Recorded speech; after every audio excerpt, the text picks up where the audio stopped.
Before, 10 p.m. pa lang tulog na ako. Ngayon, 3 a.m. gising pa rin ako.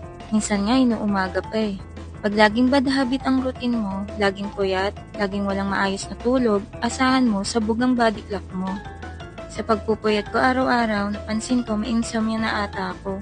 Nag-iba na rin yung body clock ko, kung ano-ano na lang yung kinakain ko para hindi ako antukin.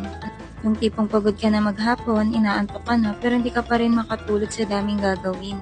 Kahit yung pangbukas or susunod na araw, iniisip mo pa. And sa kakapuyat ko, nagkaka-pimples na ako. And buti na lang, na-discover ko tong Wealthy Goodness is Sleep Care.